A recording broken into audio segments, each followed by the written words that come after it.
చాలా మీరు ఆలోచన విధానం మీకు చాలా ఫాస్ట్గా ఉంది. మీ అంత ఫాస్ట్గా మేము ఆలోచించడం లేదు. అదేమా మీకు ఆలోచన విధానాలు చాలా ఫాస్ట్గా ఉన్నాయన్న. అవన్నీ కాదు, మీరు గుర్తుపెట్టుకోవాలి. నేను అక్కడ కానీ ఇక్కడ కానీ తెలుగు జాతి బాగుండాలని కోరుకుంటున్నా, శ్రేయోభిలాషిగా చెప్తున్నా. దాన్ని ఏ విధంగా తీసుకుపోవాలని సహకరించుకుంటూ ముందుకు పోతాం. మీరు ఒకటే గుర్తుపెట్టుకోవాల్సిన అవసరం మళ్ళీ చెప్తున్నా.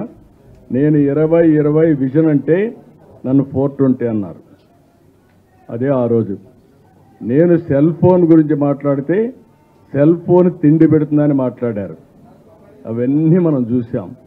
కానీ ఈరోజు చెప్తున్నాం, భారతదేశం ప్రపంచంలోనే ఒక అగ్రస్థానంలో అగ్రభాగాన్ని ఉండబోతున్నాం. నాలెడ్జ్ ఎకానమీలో నెంబర్ 1గా ఉండబోతున్నాం. దాని ఫలితాలు ఈరోజు మీకు హైదరాబాద్లో కనపడుస్తున్నాయి. ఏంటి నాలెడ్జ్ ఎకానమీని ప్రతి ఒక్కరు ఆలోచిస్తున్నారు. 25 ఏళ్లకు మునుపు హైటెక్ సిటీతో ప్రారంభించాం. ఫార్మాకు ప్రాధాన్యత ఇచ్చాం, ఫైనాన్స్కి ప్రాధాన్యత ఇచ్చాం, బయోటెక్నాలజీ ప్రాధాన్యత ఇచ్చాం. నెంబర్ ఆఫ్ ఇంజనీరింగ్ కాలేజీలు, నెంబర్ ఆఫ్ మెడికల్ కాలేజీలు పెట్టి ఏదైతే హ్యూమన్ రిసోర్స్ డెవలప్మెంట్కి ముందుకు పోయాం. ఒక ఐఎస్బి, ఒక IIIT, అవన్నీ నల్సార్ అన్నీ అప్పుడు వచ్చినట్టువే. ఒక ఉర్దూ యూనివర్సిటీ అన్నీ వచ్చాయి. కాబట్టి నేనేమంటున్నానంటే అన్నింటికంటే ముఖ్యంగా నాకు ఒక ఆలోచన ఉంది. ఆ ఆలోచన భారతదేశం అగ్రస్థానంలో ప్రపంచంలో ఉండాలి. దాన్ని లీడ్ చేసేది తెలుగు జాతి ఉండాలి. అది తెలంగాణనా, ఆంధ్రానా, నల్గొండ, నెల్లూరు అనేది కాదు. తెలుగు వాళ్ళు ముందు ఉండాలన్న ఆలోచన. దీనికి కూడా కొంతమంది ఉంటారు, నువ్వు చెప్పడానికని. చెప్పే హక్కు నాకుంది, చేసే బాధ్యత కూడా నాకుంది. వచ్చినప్పుడు మీరే చూస్తున్నారు విపరీతంగా. సరే, మీడియా మీరు కూడా స్పాంటేనియస్గా వచ్చారు. అదే మరిగా పబ్లిక్ కూడా పెద్ద ఎత్తున వచ్చారు.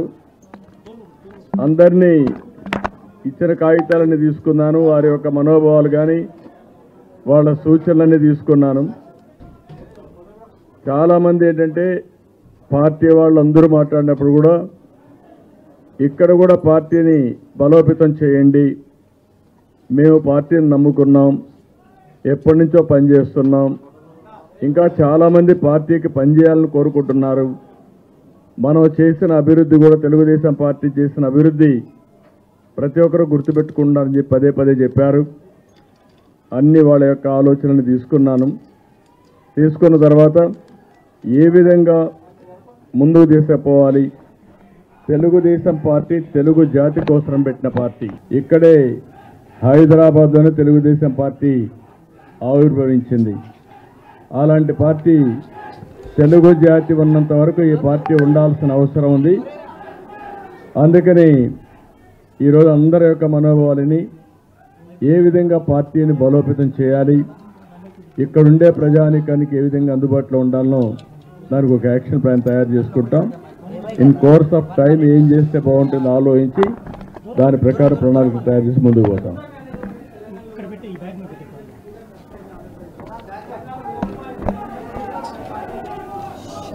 నేను ఏ విషయం కూడా ఇప్పుడు మాట్లాడను, ఎందుకంటే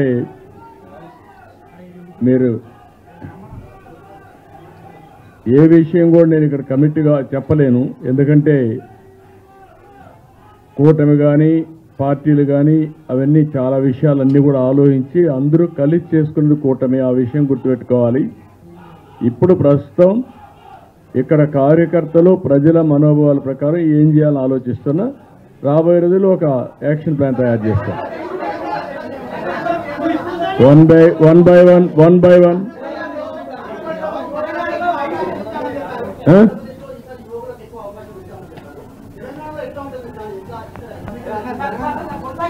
అందుకని ఎక్కడైనా సరే స్ట్రాటజీ ముందు చెప్పరు. అప్రోప్రియట్ టైంలో రైట్ స్ట్రాటజీ ఉంటుంది, దాని ప్రకారం ఆలోచిస్తాం. One by one. అందుకే కొన్ని ప్రత్యేకమైన పరిస్థితుల్లో ఇక్కడ అధ్యక్షుడిని మేము పెట్టలేదు. అదే సమయంలో ఈ ప్రాంతంలో ఎలక్షన్లో కూడా 2 ఎలక్షన్లు మేము పోటీ కూడా చేయలేదు. ఏ పార్టీతో కూడా అలయన్స్ పెట్టుకోలేదు. దానివల్ల కొంచెం గ్యాప్ ఉంది. ఏదేమైనా మాకు కొన్ని ప్రయారిటీస్ ఉన్నాయి.